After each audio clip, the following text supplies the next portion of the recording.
Ok, Pai do Senhor, graças a Deus, essa é mais uma edição do Culto Racional, que Deus nos dá essa oportunidade, né, de mais um momento com vocês, nesse programa que tem como objetivo buscar,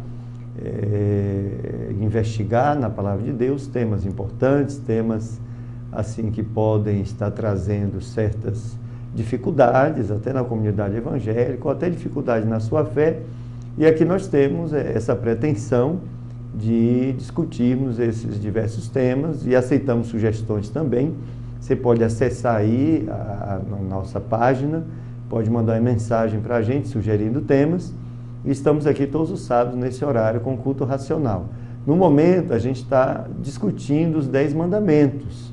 Já há algumas semanas a gente está fazendo uma leitura, né, contextualizada dos 10 mandamentos.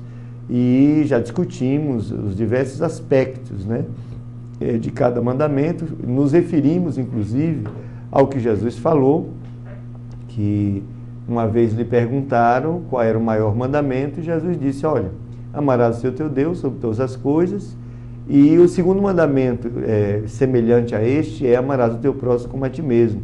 E destes derivam toda a lei e os profetas. Então, nesses 2 mandamentos, Jesus ele encerra toda a lei e os profetas. E a gente vê que realmente esses 2 mandamentos englobam não só os 10 mandamentos, a todos os demais ditos da lei que foram apresentados ali no Antigo Testamento. Jesus não veio de forma alguma revogar a lei, ele veio cumprir a lei. E daí nós discutimos também os aspectos, que geralmente a gente divide, né, os aspectos da lei, que Jesus cumpriu. Nós já falamos no primeiro dia do nosso programa, hoje é o nosso último programa sobre os 10 mandamentos. Nós vimos o aspecto cerimonial da lei, que era uma adoração por parte de Israel, mas estava lá o aspecto cerimonial, onde se oferecia, né, um cordeiro apontando para o Messias, que é o Cordeiro de Deus. Jesus ele cumpriu isso no meu lugar e no teu lugar, assumiu ele como um substituto. Ele assume o nosso lugar na cruz do Calvário e ele cumpre esse rito, né, esse sacrifício eterno, de maneira que hoje eu não preciso cumprir mais esse aspecto cerimonial, porque Cristo ele foi ele foi a própria oferta e ele também se ofereceu, né, ele foi o ofertador e também o ofertante, né, e também a própria oferta em nosso lugar. O aspecto civil, né? A lei também tem um aspecto civil, isso era voltado para a nação de Israel, tinha aspectos da lei que eram estritos para aquela nação, restritos, aliás, para aquela nação. E nós, no país onde estamos, nós cumprimos também aspectos civis da lei do nosso país ou do país onde estivermos. Esse aspecto nós também fazemos isso. Nós cumprimos. E do aspecto cerimonial, nós não oferecemos mais, né, sacrifícios, né, de um animal, né, para perdão de pecados, etc. Mas nós mantemos na nossa vida cristã o princípio, os princípios que estão na lei cerimonial. Hoje nós oferecemos a nossa vida como sacrifício vivo a Deus, sacrifício voluntário, um sacrifício que a gente faz por amar a Jesus, por amar ao Senhor, e nós fazemos isso voluntariamente, não mais à semelhança daquele sacrifício veterotestamentário, onde um animal involuntariamente era oferecido em nosso lugar. Mas hoje nós oferecemos a nossa própria vida, nós somos o verdadeiro altar diante de Deus, e Jesus um dia falou para a mulher samaritana, olha, os verdadeiros adoradores do Pai, inclusive Deus procura esses verdadeiros adoradores, o adoram em espírito e verdade. Não adoram mais no templo, em Gerezim, nem tampouco no templo em Jerusalém, nem tampouco precisam de templos para adorarem, como condição para a adoração. Porque nós sabemos que nós hoje somos templo do Espírito Santo. E era isso que Jesus estava dizendo. Ele disse, olha, você adora a Deus no Espírito e em verdade, e na realidade é o quê? 24 horas da nossa vida. Nós somos o templo, o Espírito de Deus habita em nós. Então, por isso que nós oferecemos em sacrifício, né, que é o culto racional, nós oferecemos toda a nossa vida voluntariamente, os nossos estudos, o nosso trabalho, a nossa família, os nossos relacionamentos, os recursos que chegam nas nossas mãos, oferecemos completamente ao Senhor, encaramos que nós somos apenas mordomos do Senhor e assim nós adoramos a Deus. Esse é o princípio, né? Princípios que extraímos da lei cerimonial. E finalmente a questão da lei moral. A lei moral, na realidade, são os mandamentos em si. Esses nós cumprimos. Em Cristo nós cumprimos todos os mandamentos, né? A graça não nos liberou, né, para pecarmos. Ao contrário, já discutimos isso aqui de forma bastante extensa, né? Que a graça, inclusive, ela é mais rígida do que a lei. Porque a lei, ela às vezes se refere apenas a aspectos mais externos do comportamento humano. Mas a graça, ela vai até o nosso íntimo, né? O interior, vai no nível do nosso pensamento. Então, ouviste o que foi dito, não adulterarás. Eu, porém, vos digo, se você olhar para alguém e desejar no seu pensamento, mesmo que ninguém esteja sabendo, mas Deus sabe, porque Ele é onisciente, você já adulterou. Isso é graça. Mas, por outro lado, a graça é infinitamente superior ao pecado. Onde o pecado é abundante, a graça é superabundante, diz a Bíblia. A graça é sempre maior do que o pecado. Então, hoje nós temos condição de cumprir os preceitos de toda a lei.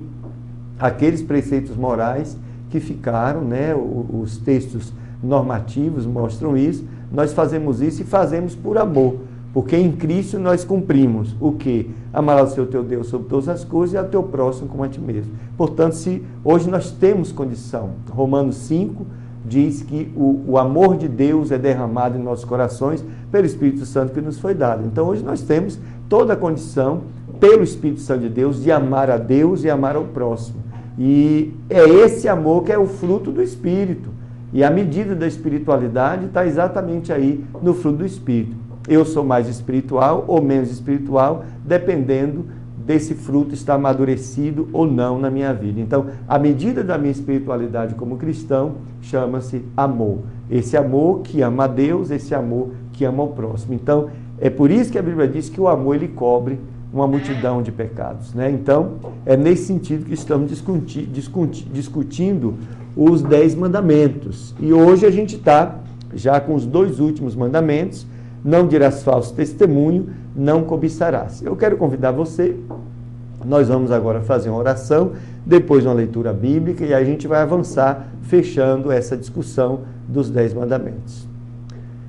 Ó Senhor, nosso Deus, santificado Senhor, exaltado é teu nome, nós te damos graças, ó Pai, te damos graças e somos muito felizes que estamos na Tua presença, Senhor, com essa oportunidade de lançarmos a Tua palavra, Senhor, através desse veículo de comunicação. Nós te agradecemos por ele, Senhor.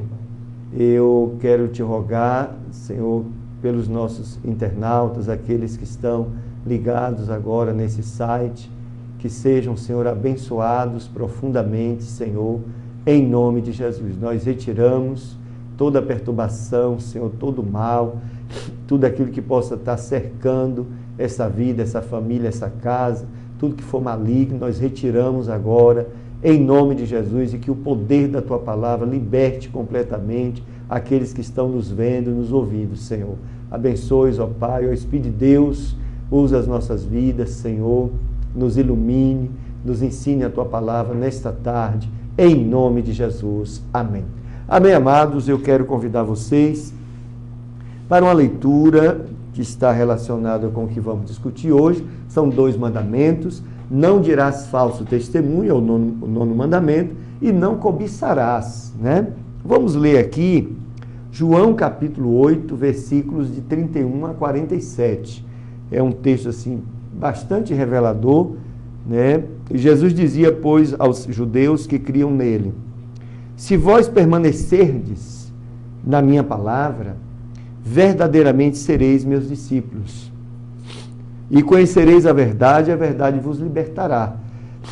Responderam-lhe: somos descendência de Abraão e nunca servimos a ninguém. Como dizes tu, sereis livres? Respondeu-lhe Jesus: em verdade vos digo que todo aquele que comete pecado é servo do pecado. Ora, o servo não fica para sempre em casa, o filho fica para sempre.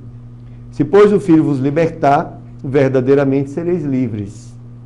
Bem seis que sois descendência de Abraão, contudo procurais matar-me, porque a minha palavra não entra em vós.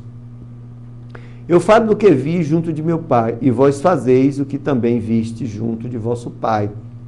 Responderam e disseram-lhe: nosso pai é Abraão. Disse-lhe Jesus: se fosseis filhos de Abraão, faríeis as obras de Abraão.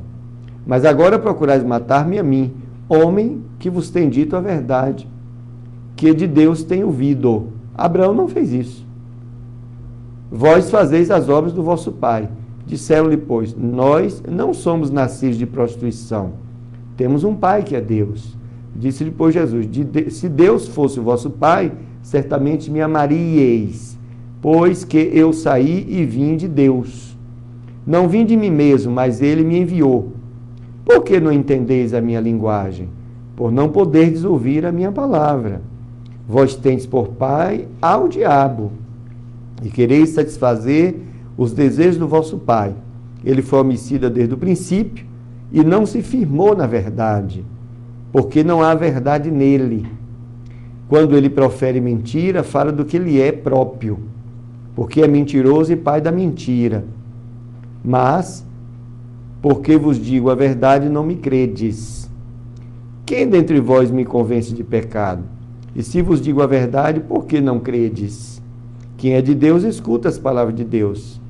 Por isso vós não as escutais, porque não sois de Deus.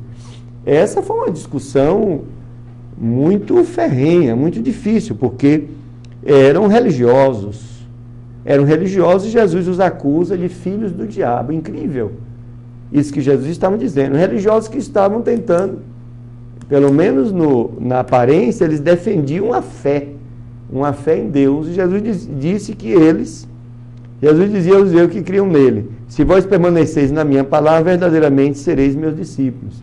A condição para ser discípulo de Jesus é permanecer na palavra de Jesus. Olha, queridos, o mundo muda, às vezes as igrejas mudam também, as comunidades mudam, e nós estamos sempre mudando, porque essa é uma dinâmica natural, né, nas sociedades humanas. Os valores tendem a mudar também, e cada dia a sociedade moderna está destruindo, desconstruindo certos valores que nós entendemos como valores cristãos, valores da família, por exemplo, e a sociedade está estabelecendo outros valores, relativizando e até aniquilando valores que sobreviveram aí por milênios, e hoje estamos vivendo um estado de verdadeira anarquia ética, vamos dizer dessa forma. E Jesus disse: olha, os meus discípulos são aqueles que permanecem nas minhas palavras, né? Ele diz que se vós permaneceis na minha palavra, verdadeiramente sereis meus discípulos, e conhecereis a verdade, e a verdade vos libertará. Incrível que Jesus, ele fala que os seus discípulos devem conhecer a verdade. A verdade é a sua palavra, aquilo que o Deus Todo-Poderoso revelou, conhecer. E quando conhecemos a palavra de Deus, nós nos tornamos livres de verdade. E a Bíblia fala lá adiante, versículo 36, se pois o Filho vos libertar, verdadeiramente sereis livres. E essa liberdade é uma liberdade geral, no sentido de que o mundo vive um sistema de valor, um sistema ético que é maligno, e nós, conhecendo a verdade do Senhor, nós ficamos livres disso, nos libertamos disso. Mas se nós nos envolvermos com uma outra comunidade, por exemplo, comunidade evangélica, comunidade entre irmãos, que importar, né, essas verdades mundanas para deformar o evangelho, portanto mentindo, né, e adaptando o evangelho de Cristo, as palavras de Cristo, a filosofia mundana, isso para tirar proveitos, isso para se corromper, nós também precisamos, em plena comunidade evangélica, nos libertar. Conhecereis a verdade, e a verdade vos libertará. O nosso compromisso não deve ser com as pessoas, nem com o que elas dizem, deve ser com a palavra de Deus. Uma vez Jesus falou para o seu discípulo: está vendo aí os fariseus? É necessário que vocês façam o que eles dizem, porque eles estavam dizendo a palavra de Deus, né? Mas não façam o que eles fazem. Há pessoas que estão no nosso meio falando a palavra de Deus e nós devemos nos concentrar na palavra. Hoje em dia já existe um outro tipo, né? Que é aquele que fala a palavra de Deus misturada, né, com suas próprias palavras, misturadas também com a filosofia mundana. Eu tenho que conhecer, como os crentes de Bereia, conhecer a palavra e identificar que naquela pregação, naquele ensinamento, há erro. Nós temos que nos libertar disso, sim. 24 horas temos que estar alertas, porque o sistema de mentira já é reinante no mundo, porque o mundo jaz no maligno. Ele é o pai da mentira, como o texto diz, e além disso, esse sistema de mentira tem entrado no nosso meio. Existem aí os lobos, né? Os lobos devoradores, como a Bíblia diz, que estariam entre vós. Jesus falou: acautelai-vos. Jesus mandou termos cuidado com eles. Existem também os falsos cristos, né? Os falsos profetas. Existem os mercadores da fé. Semana que vem eu quero convidar você, nós vamos entrar num novo tema para discussão, e aí eu vou abrir um quadro aqui que é de entrevistas, vou trazer pessoas aqui para discutirmos essa questão dos mercadores da fé, que é algo real que nós temos nos nossos dias e precisam ser esses eventos, né, esse fenômeno, precisa urgentemente ser discutido. Isso é dever nosso. Conhecereis a verdade nos libertará. Jesus falava para religiosos que reivindicavam ser filhos de Abraão, portanto, eles reivindicavam o fato de ser judeu, o fato de ser filho de Abraão, implicava, vamos dizer assim, era uma salvação racial, em serem salvos.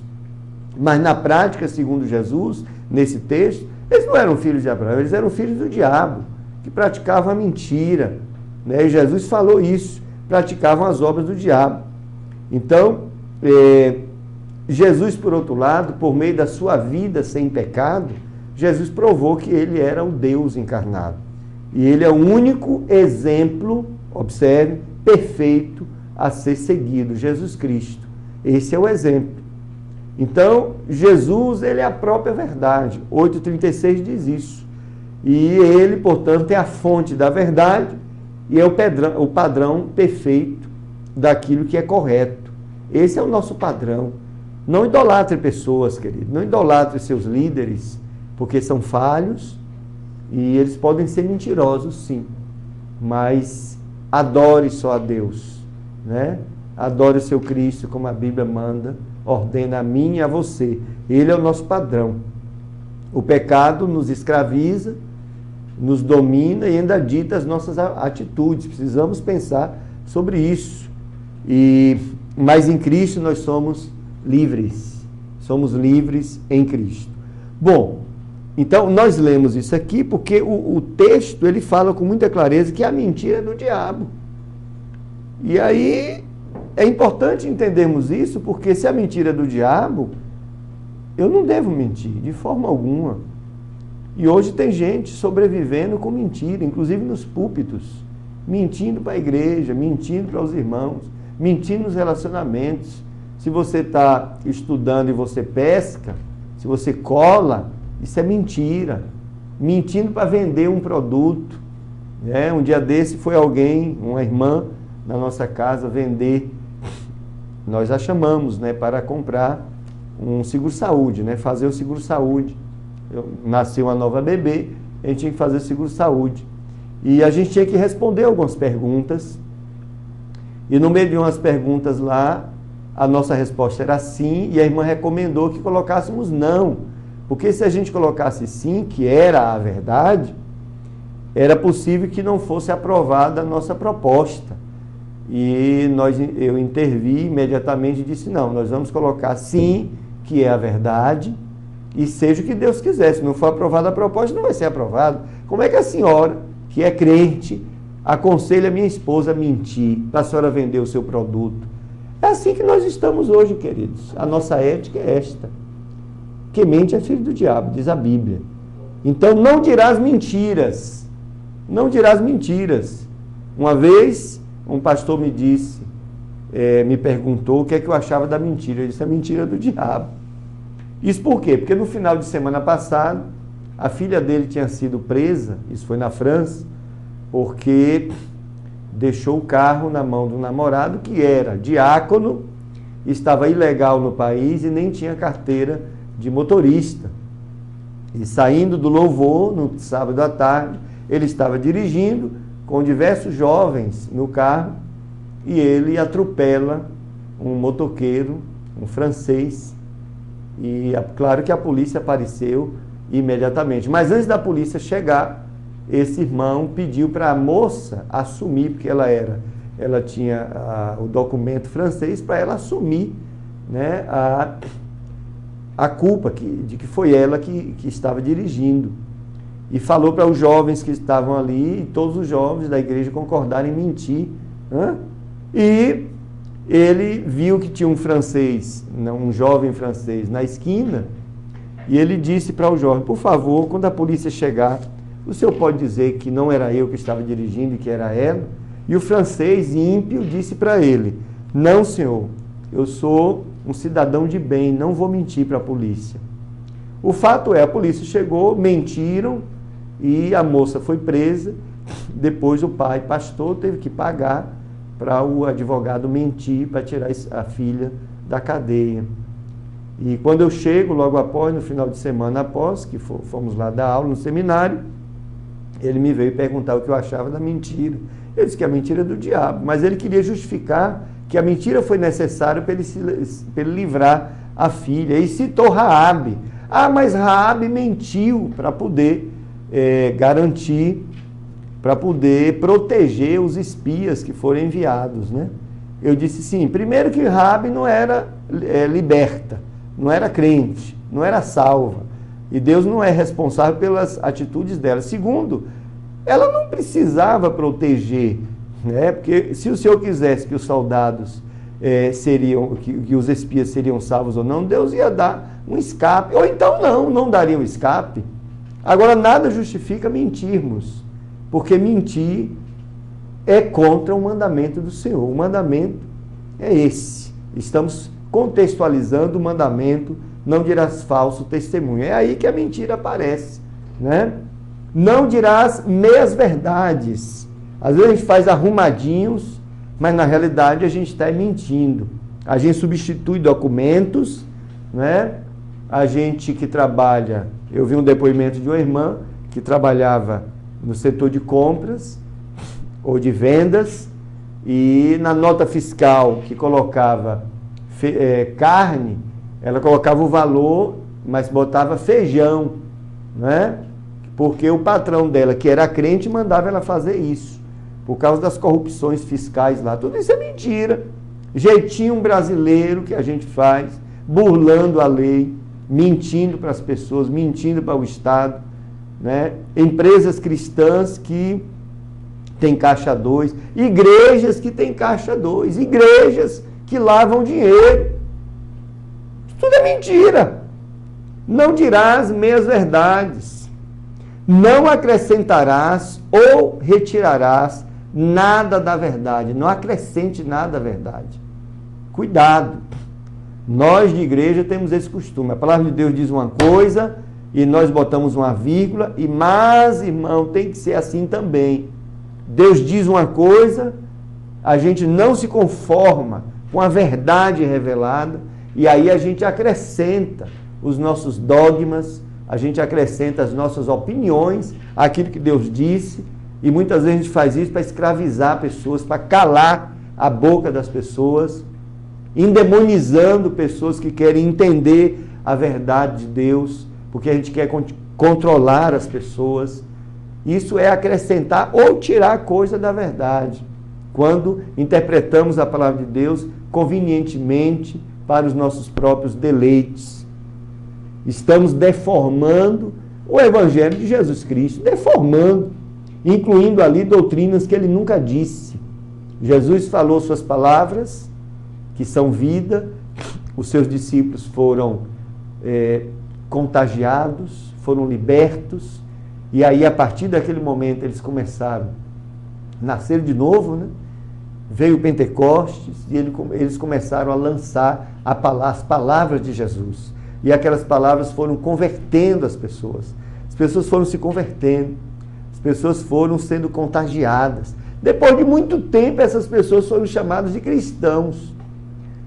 E aí o cristianismo foi se espalhando por toda a terra da época, e foram os homens incluindo nas palavras de Jesus seus aspectos culturais, suas conveniências políticas, e aí vem a deformação do evangelho desde aquela época.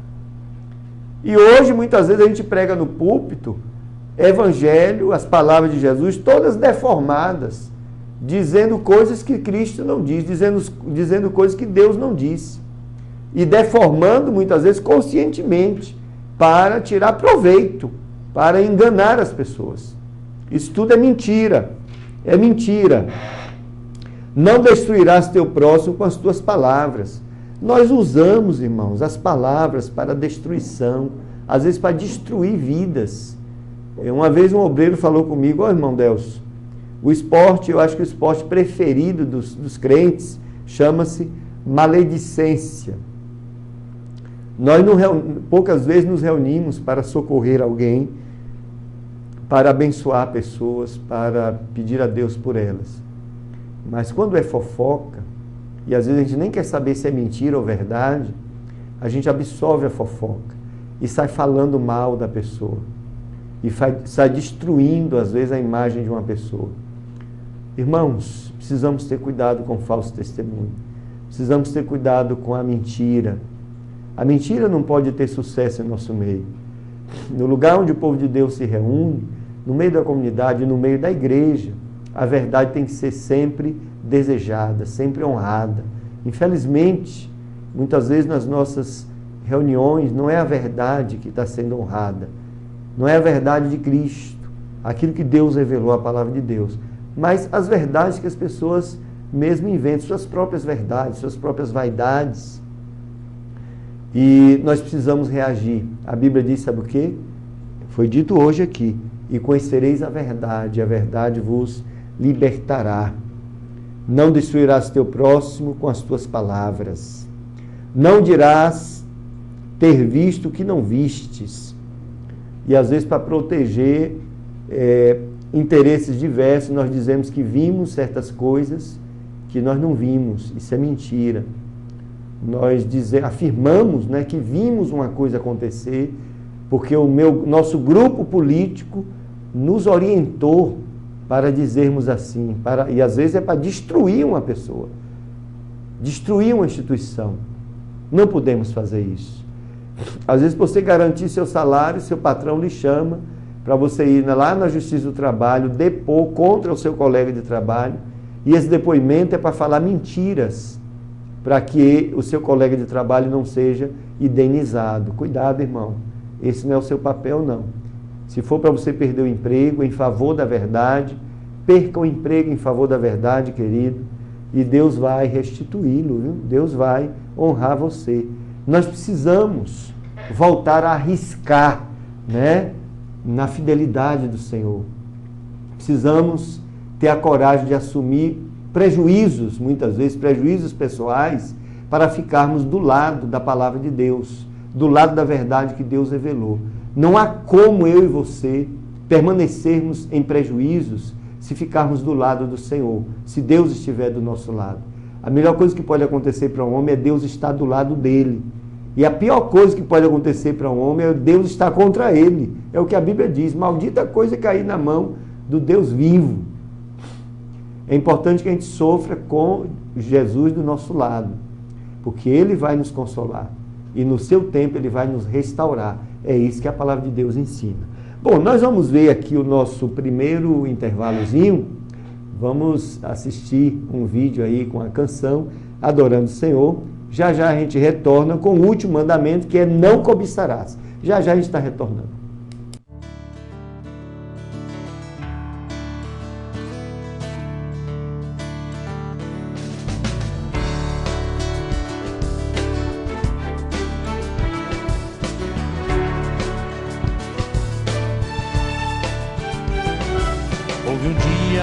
que a mãe escondeu,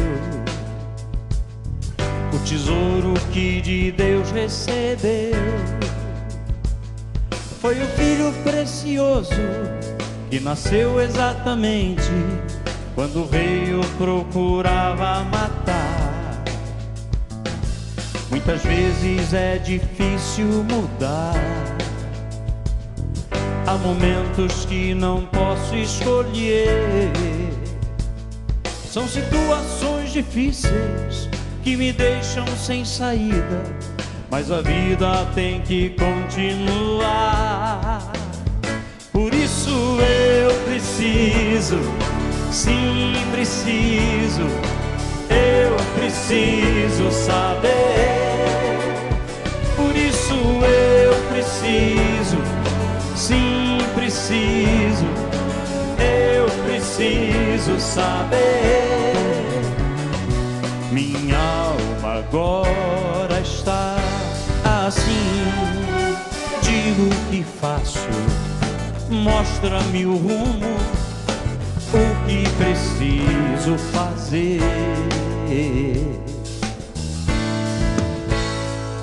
A história diz que o filho cresceu, pois das águas o Senhor o tirou, para fazê-lo muito forte, para mudar de um povo a sorte e torná-lo abençoado e feliz. Se você também em Deus confiar e nas águas sua vida deixar, crendo que o soberano o observa em todo tempo, e você não entende hoje talvez. Por isso eu preciso, sim, preciso, eu preciso saber. Por isso eu preciso, sim, preciso, eu preciso saber. Minha alma agora está assim. Digo o que faço, mostra-me o rumo, o que preciso fazer.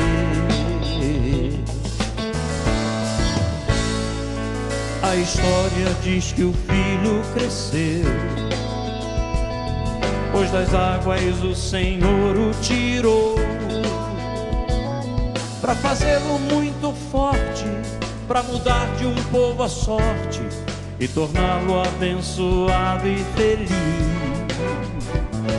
Se você também em Deus confiar e nas águas sua vida deixar, crendo que o soberano o observa em todo tempo, e você não entende hoje talvez,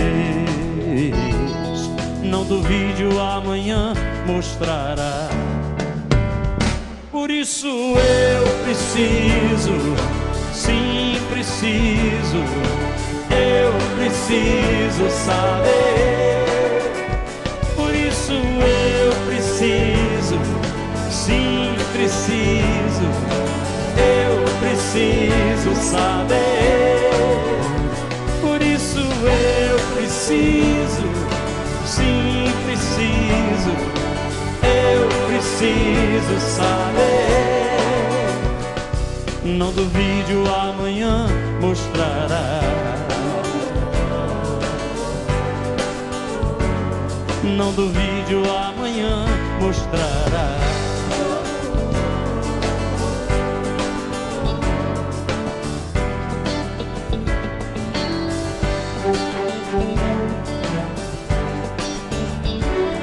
Não duvide, o amanhã mostrará.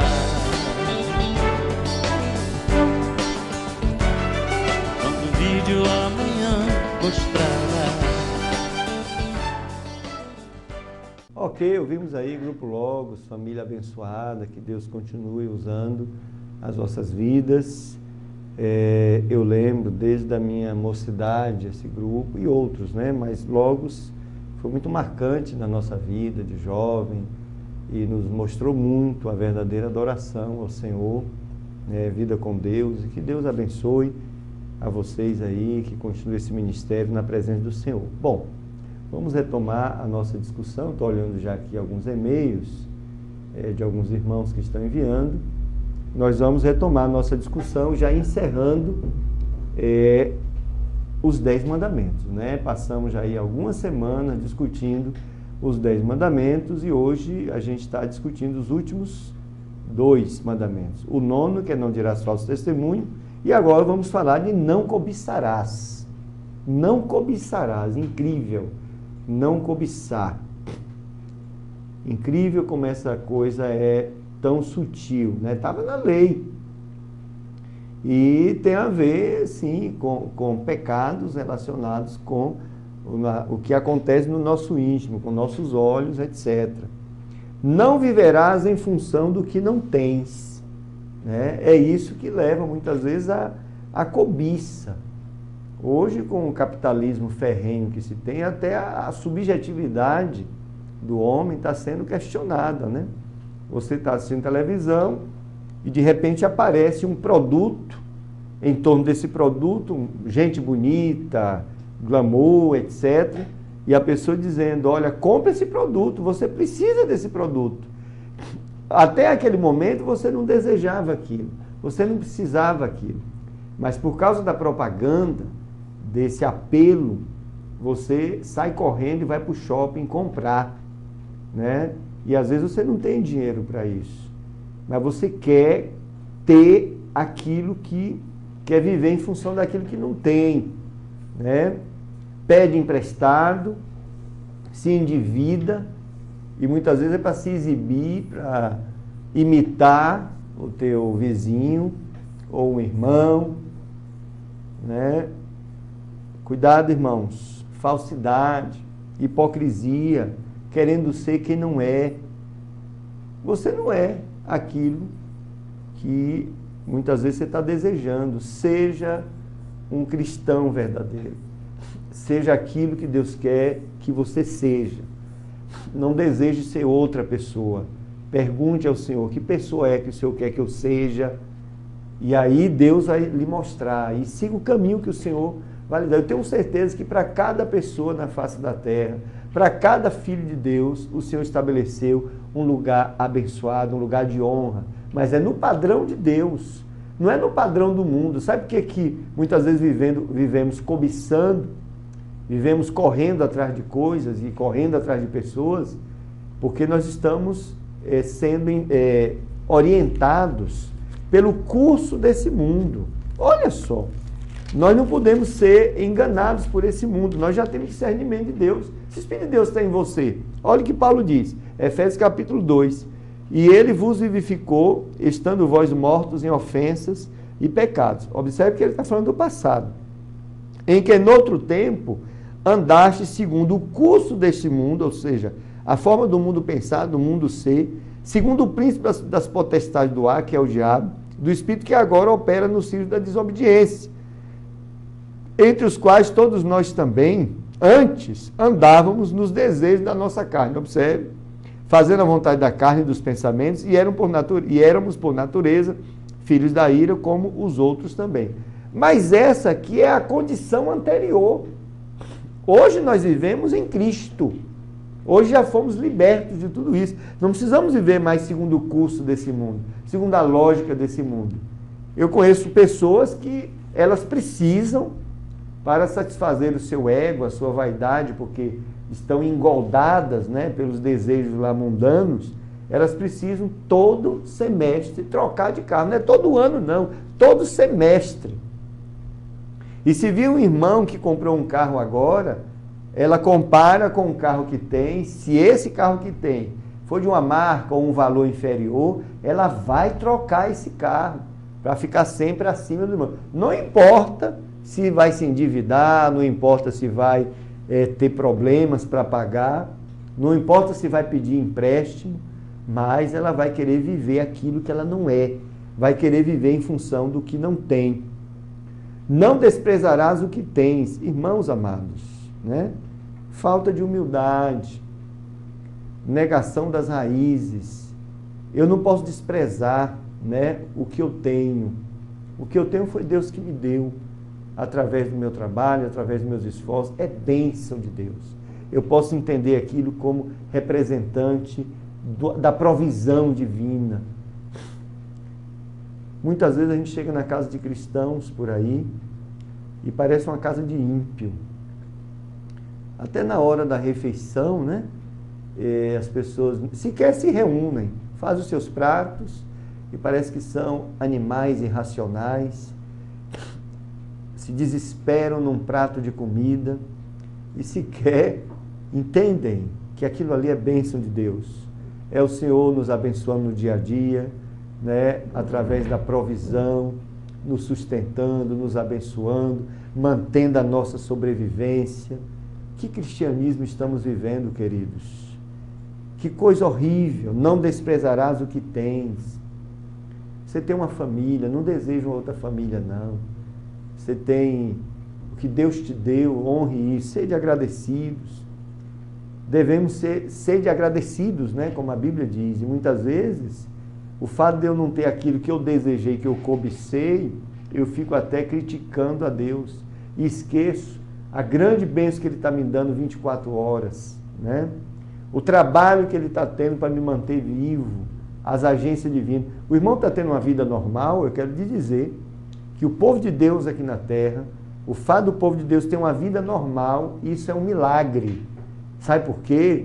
Porque esta normalidade, para termos essa normalidade no nosso dia a dia, está custando as agências divinas, lutando contra o inferno, contra os demônios que querem nos destruir. No dia que eu e você declaramos que aceitamos Jesus como nosso Salvador, fizemos um pacto com o nosso Deus, né? No dia que fomos transportados para o reino da luz, do reino de Cristo, o inferno declarou guerra contra nós. E a partir daquele momento, Satanás resolveu nos destruir. E agora as agências divinas estão trabalhando 24 horas para nos manter na normalidade. Normalidade de você acordar, ir para o seu trabalho, voltar, né, estudar, ir à igreja, seus relacionamentos, sua família, suas férias, sua meditação. Tudo isso é normalidade. Agradeça ao Senhor aquilo que você tem. Não cobiçarás. Não te colocarás na condição de injustiçado. Quanta gente se sentindo injustiçado, né? Às vezes, eu vi um dia uma irmã falar: ô irmã, vamos orar, a irmã está com essa dificuldade. Ó irmã, Deus está em dívida comigo. Como é que um ser humano diz uma barbaridade dessa? Que Deus está em dívida com ela. Isso é cegueira espiritual. Se sente injustiçado com aquilo que Deus fez, com aquilo que Deus deu, quer mais, porque está cobiçando mais. Critica a Deus, se coloca em posição. Se eu critico a Deus, sabe o que acontece? Eu estou me colocando numa posição maior do que Deus, já que eu o critico, né? Eu estou me colocando numa posição de ser mais justo do que Deus, porque eu julguei que eu necessito de uma coisa e é justo aquilo para mim e Deus foi injusto e não me deu. Então Ele está cometendo injustiça contra mim. Isso é mentalidade mundana, mentalidade carnal, diabólica. O homem e a mulher de Deus não pode pensar assim. Não cobiçarás. Não desdenharás os méritos alheios, né? Inveja. Pessoas invejosas, vê alguém, Deus abençoar, né? Deus honrar o trabalho daquela pessoa, e você vê às vezes no seio da comunidade cristã as pessoas desdenhando, desmerecendo, diminuindo, inferiorizando o mérito que houve daquele homem de Deus, daquela mulher de Deus. Não disso é inveja, irmão. É porque você está desesperado na sua cobiça. Não cobiçarás. Isso é pecado diante de Deus. Eu e você precisamos aprender a nos alegrarmos com o sucesso alheio. Por que a gente não se alegra com o sucesso alheio? O crente não pode se alegrar com o pecado, mas ver o sucesso de alguém, eu fico muito feliz. Você deve ficar feliz, eu também devo ficar muito feliz. Eu fico feliz quando eu vejo na televisão Às vezes num programa rural, você vê que o trabalhador, que o pequeno lavrador, ele conseguiu fazer alguma coisa lá na sua lavoura, que deu uma produção gigantesca, ele está feliz. Eu também fico feliz, né? Aquela família foi abençoada, independente dela ser crente ou não. Eu vejo a provisão de Deus ali para aquela família, Deus abençoando, honrando o trabalho daquela pessoa. Não vou ficar com inveja porque aquela pessoa passou no vestibular, né? Porque ela foi alcançada por uma bênção especial. Eu tenho a experiência ruim de contar uma bênção de Deus para irmãos e eu ver que o semblante da pessoa caiu, porque eu fui beneficiado, eu fui abençoado e aquela pessoa não foi. Isso é prova de que não nascemos de novo. Isso é onde a cobiça vai. O diabo, irmãos, Lúcifer, ele se perdeu por causa da cobiça. A cobiça é a coisa mais terrível que existe. Pastores, homens de Deus, que se dobraram à cobiça, e caíram nas mãos de Mamon. O cabra quer conquistar o mundo todo, quer ser famoso, né? Quer ter a glória. E o que é que ele faz? Ele não busca no seu Deus, Senhor, me oriente. O que é que o Senhor quer que eu faça no meu pastorado? O Senhor quer que eu vá lá para a favela, me dedicar àquelas pessoas? Não, o modelo dele não é esse, não. Que negócio é de perguntar a Deus, não? Qual é o método? O que foi, pastor? Você que é pastor de televisão, o que foi que você fez para ficar famoso? Aí o pastor vai dizer, ó, eu fiz isso, me corrompi aqui, derrubei um aqui, né, fiz conchavo com políticos corruptos, recebi dinheiro de corrupção, por isso que eu estou aqui. Ah, então eu vou fazer isso também, porque eu também quero ser famoso. E como é que a gente chega lá? Bem, você precisa de dinheiro. Mas no momento eu não tenho. Mas, irmão, usa a igreja. Faça as campanhas. Prometa à igreja milagres. E a igreja vai depositar dinheiro na sua mão. Cobiça. Foi assim que o diabo caiu. Lúcifer caiu. Síndrome de Lúcifer. Muitos estão padecendo dessa síndrome. Precisam ser curados. Mais um aspecto aqui. Não duvidarás da equanimidade das dádivas de Deus, do fato de Deus ser justo. Então, criticamos a Deus, dizemos que Deus praticou injustiça para beneficiar alguém, isso porque Ele não me deu a mesma bênção. A gente está dizendo que Deus tem seus queridinhos e que Ele foi injusto comigo, quando deu algo para alguém e não deu para mim. Espera aí, meu amigo. Deus é santo, infinitamente santo. Muitas vezes o irmão que você está com inveja, que recebeu algo e você não recebeu, é porque o irmão batalhou, o irmão madrugou, o irmão trabalhou. Quando eu estou na igreja, os jovens vêm dizer assim, ô irmão Deus, ore por mim que eu vou fazer vestibular. Eu digo, não vou orar não. Fazer vestibular significa estudar o ano todo.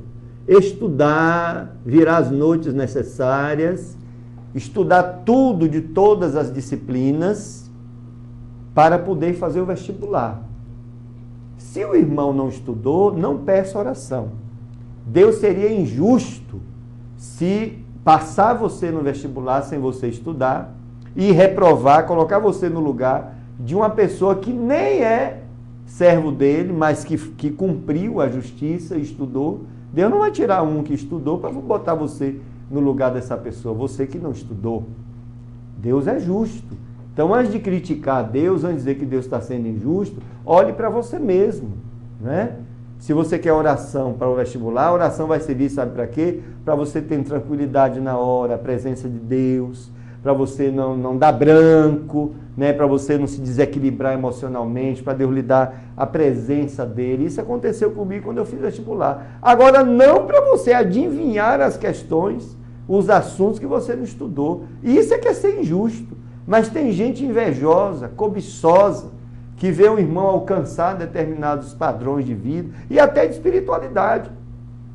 Você conta uma visão que Deus lhe deu, né, no seu relacionamento com o Senhor. Você conta para certos crentes, eles ficam aborrecidos, porque tem inveja da sua espiritualidade. Ao invés de ter sua espiritualidade como exemplo, não, eles ficam com inveja, porque não querem se submeter ao Senhor. Cobiçar é um pecado terrível nos nossos dias.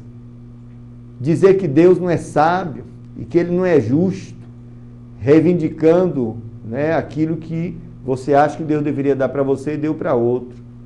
Não viverás para fazer teu o que é do teu próximo, mas para fazer do teu próximo o que é teu. Reivindicando o que é do outro. Tem inclusive umas teologias aí. Diz assim, irmão, que o ímpio tem pertence a você porque essa terra é sua. Então, vire seus braços para a casa do seu vizinho que é ímpio e ore e reivindique a casa para você. Irmão, não ore assim não, que Deus não vai ouvir essa oração não. Reivindique o carro do seu vizinho. Não, irmão. Se o vizinho tem, ou ele trabalhou ou roubou. Isso é problema dele. Né? Não peça isso a Deus. Agora, trabalhe. Né? Faça aquilo que Deus mandou na sua palavra. Deus vai lhe dar a prosperidade bíblica que Ele prometeu. É uma doutrina errada reivindicar coisa da mão do ímpio. Asaf tinha dúvidas, né? Conflitos, que ele viu o ímpio prosperar. Mas aí Deus o trouxe, né, para o seu seio e ele aprendeu o que é prosperar verdadeiramente. É estar na presença do Senhor. Isso é prosperar. Né? Ter comunhão com Deus, isso é prosperar. Estas coisas, disse Jesus, vos serão acrescentadas. A gente tem uma ideia errônea de prosperar, acha que prosperar é só as coisas materiais. Quando Jesus disse que prosperar é a sua espiritualidade. As coisas materiais virão como consequência disso. A gente prega o inverso, inclusive nos púlpitos. Reivindique a Deus você ser mais humilde. Por que a gente faz campanha para comprar carro e não faz campanha para ser mais humilde? Não tem o que reivindicar do meu próximo, né, o que é dele para mim, não. Mas eu devo apresentar o que é meu para abençoar a vida dele. Então, nós encerramos aqui. Que Deus abençoe, não cobiçarás. Eu vou pedir mais uma canção, já já a gente retorna para ver os e-mails e a gente está encerrando esse bloco dos 10 mandamentos. Que Deus abençoe, mais uma.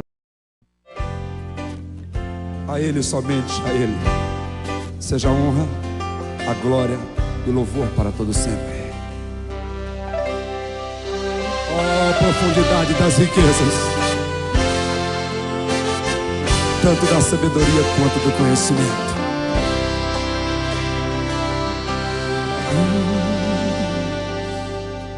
Ó profundidade das riquezas, tanto da sabedoria quanto do conhecimento. Quão insondáveis, Senhor, são os teus caminhos.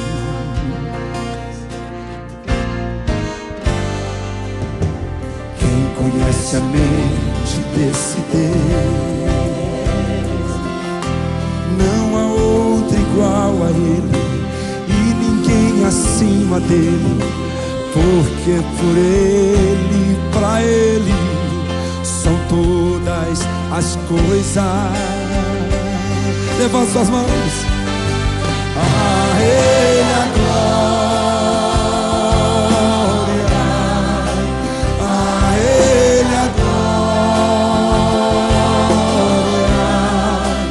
eternamente.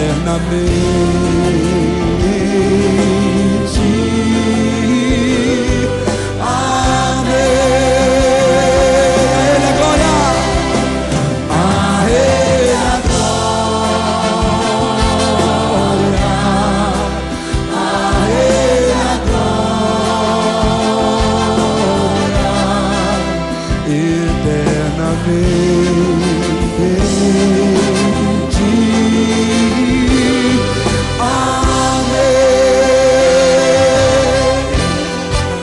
Igreja, para você poder ficar livre com as suas mãos para o alto, adorando o Senhor Jesus. Aleluia! Quem conhece a mente desse Deus, não há outro igual a Ele e ninguém acima dele, porque por Ele, pra Ele são todas as coisas. Abra os seus braços ao Senhor. A Ele a glória, a Ele a glória, eternamente.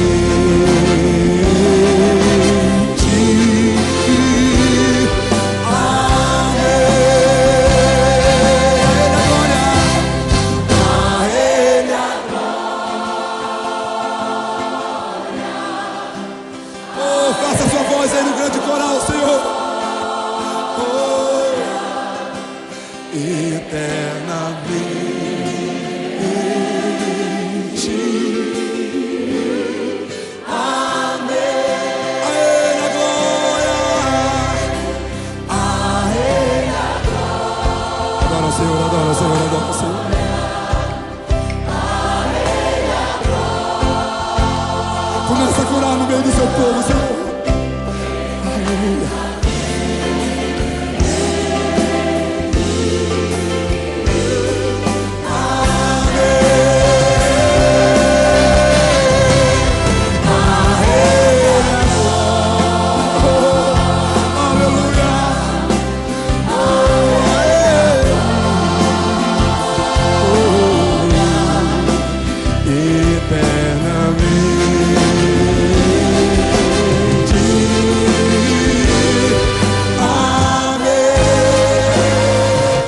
Voltamos aí já no finalzinho do nosso programa.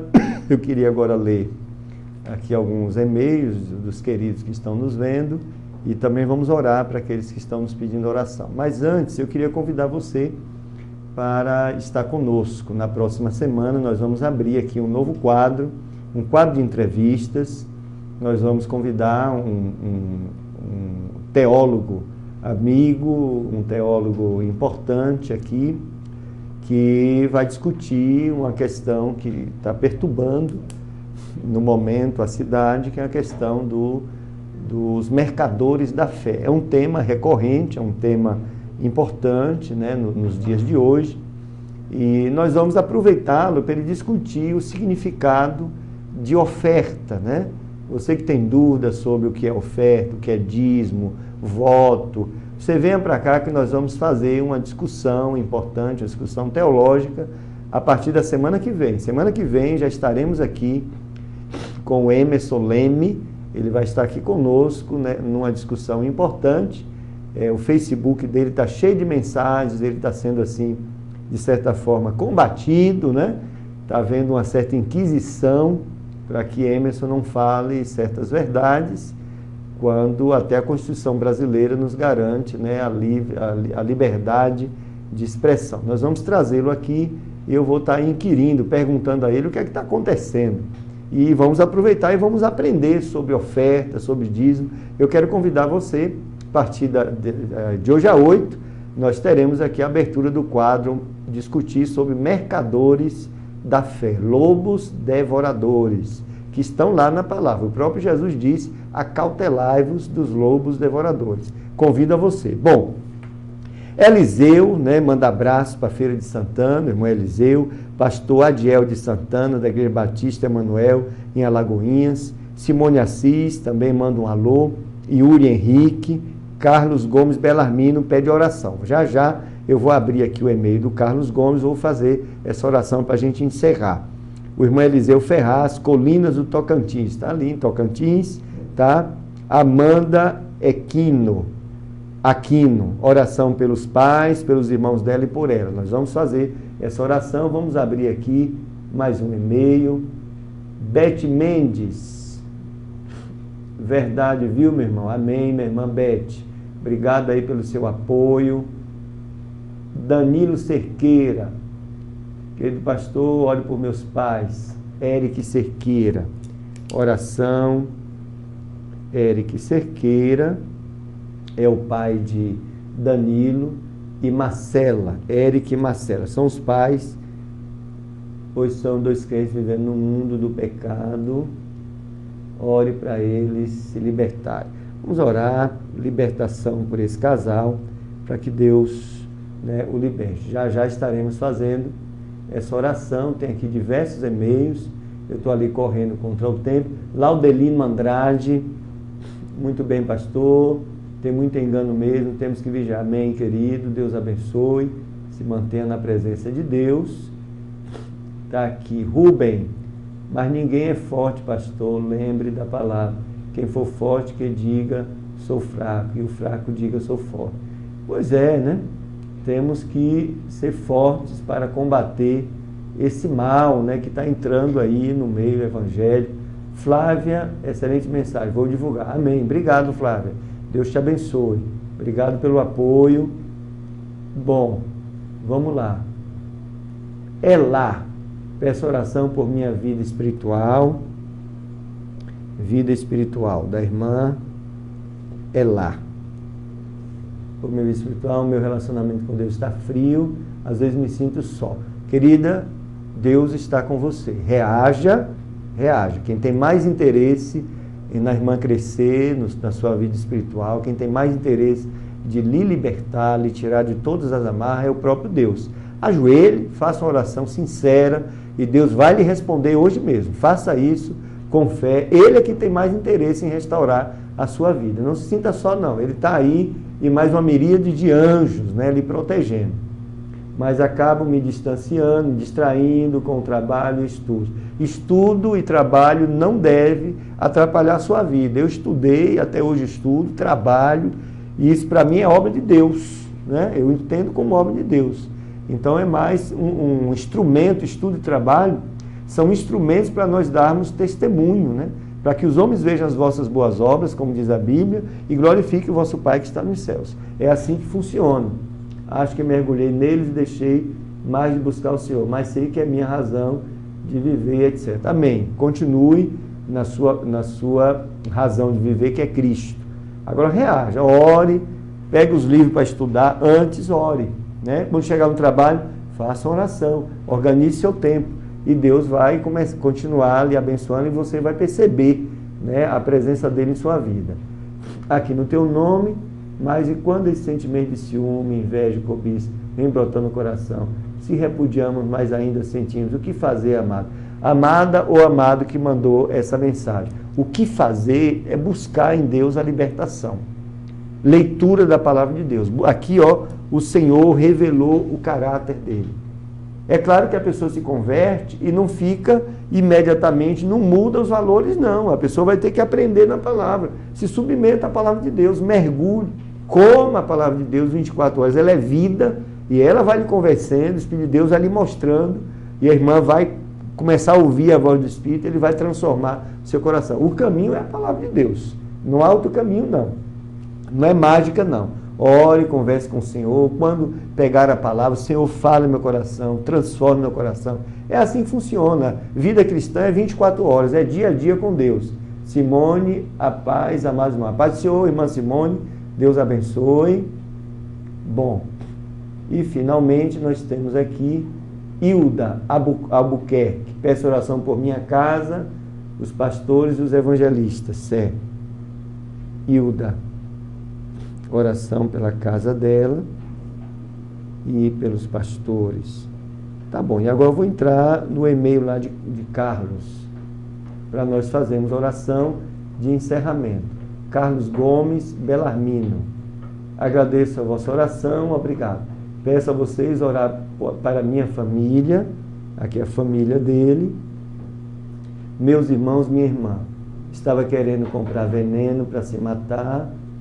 Meu irmão, sua esposa saiu de casa faz um mês. Minha mãe está com pressão alta. Sou o único da família que é evangélico. Eu oro sem limites, mas vejo que tem inimigos que estão querendo destruir minha família. Mas eu creio que Deus está trabalhando. Ora, pede para a igreja orar, para acalmar e quebrantar os corações. Amém, irmão? Vou orar pela sua família, né?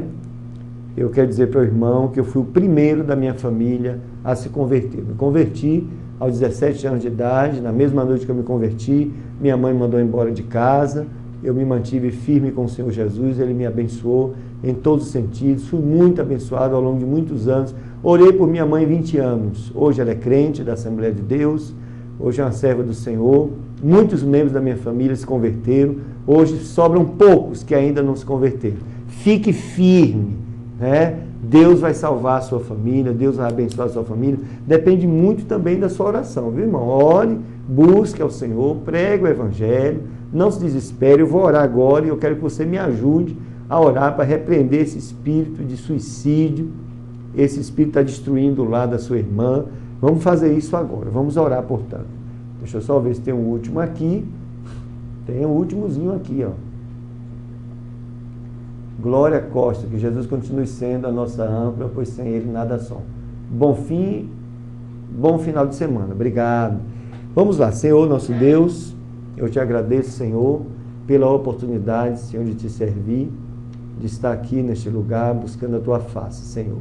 Meu Deus, está aqui também propagando o Evangelho de Jesus Cristo, Senhor. Eu quero te pedir a tua bênção por essas pessoas que nos enviaram esses e-mails, Senhor.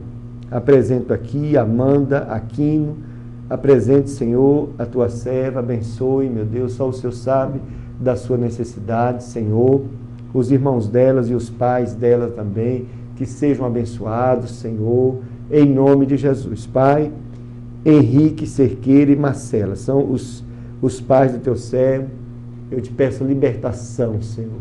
Deus, liberta essas vidas, Senhor, traz de volta a tua presença. Eu repreendo todo mal, Senhor, nessas vidas, em nome de Jesus. Te peço pela vida espiritual de Elá, Senhor, também pela casa da tua serva Hilda. Abençoa, Senhor. Abençoa estes lares, Senhor. Eu retiro todo mal, Senhor, e abençoo em nome de Jesus essas casas e essas vidas, Senhor. Agora eu te apresento Carlos Gomes Belarmino, teu servo que pede oração pela sua família. Tem até, Senhor, um irmão dele, Senhor, ou irmã que está querendo suicídio, Senhor. Tem esse espírito maligno que quer tirar a vida e destruir essa família. Eu agora retiro esse mal desta família na autoridade do nome de Jesus e anulo esse projeto, Senhor. Diante de ti, eu anulo esse projeto deste demônio ou desses demônios e restauro essa família e essas vidas em nome de Jesus. Amém. Mas me parece que tinha uma pergunta aqui de Simone, que eu não estou vendo aqui.